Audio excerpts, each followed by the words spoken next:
Hey guys, Katie here, and today I am talking about Ancillary Justice by Ann Leckie. This book was so amazing. It's one of the first sci-fi books that I really got into, and I felt like this is the sci-fi that I want to read. I feel like when I went into Ancillary Justice, I had no idea what was going on or what it would be about. So I'm going to try to briefly summarize it and give you a little bit of an idea in case you're interested, so you kind of know what you're getting into, because I think that it kind of slowed me down at first, not really knowing what I was getting into. This story follows a person named Breck, and she is constantly working towards something.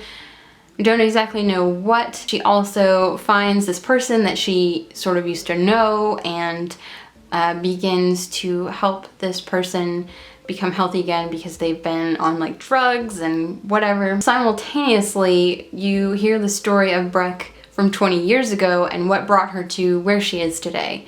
A lot of people have a hard time with this book and find it confusing, and it's for a couple of reasons. Number one being that Breck's race, or the society that she's part of, they don't use gender pronouns, so everybody's a she. And what makes it confusing is that the other societies, the other cultures, the other languages that they interact with do have gender pronouns. One of the main characters, Syvarden, you don't really know. It just gets confusing because she refers to Syvarden as a she, but other people refer to Syvarden as a he. I think that is one of the things that throws people off. Another thing that you learn pretty quickly is that the story focuses on ships in this military group that have ancillaries.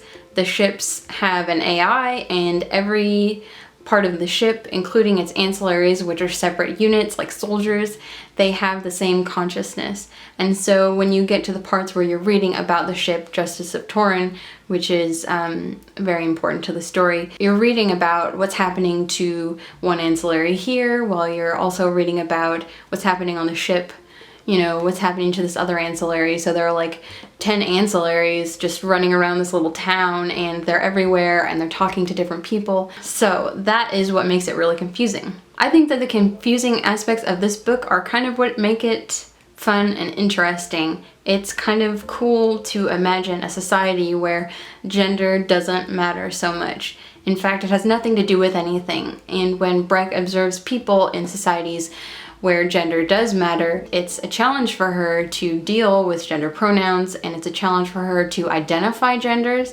so she's constantly screwing things up. It's just a different world, and maybe it's better, I don't know, because, gender, it's kind of a fluid thing. I feel like that's a strength in this book, and it's kind of like empowering, I think, for the characters, because once you don't worry about their gender, you can't put stereotypes on them. So aside from that, the settings, the cultures, the characters, they're all so well-rounded, they're all very complete, and you really get a sense of where you are and what's going on. I feel like I say this so much when I read books, but this was an experience because it was completely different from anything in my life, because you can't go anywhere and not deal with gender stereotypes. We don't have spaceships or AIs. One thing that I was surprised about in this book was the presence of religion in a futuristic space society. I didn't expect that. I don't think I've ever, well, I guess I have seen sci-fi shows with religion, but it just surprised me. By the end of the book, I was just like shocked at the way things fell apart or came together, however you want to put it. And it was exciting and fun. It's just so good. I love the writing, and I love the characters, and I love the settings, everything. I really, really love this book. I will say though that it took me a while to get into it because, like I said, I didn't know what I was getting into, so I sat down and I'd read a couple pages and I'd be like, what is happening here? What am I reading? And then I stop and then I go back to it, until one day I just sat down and started reading, and by the time I hit the second chapter, I think I was into it. So you need to give it a shot if you're gonna read it. Definitely recommend this, but not just for sci-fi fans, because this isn't really what I read. I really don't read sci-fi, but I loved this book. And I'm very excited to read Ancillary Sword, and if there's more after that, I'm excited to read that. And I hope I can find more sci-fi like this. There's a lot going on here, and it is so worth a shot. But please give it a good chance if you do. Read a couple chapters, you know, try to like get your head around the idea of the ship and the ancillaries, because I think that's the most confusing thing, and it's such a cool thing. It's just so cool. Let me know if you've read Ancillary Justice or Ancillary Sword. What did you think? Are you thinking about reading it?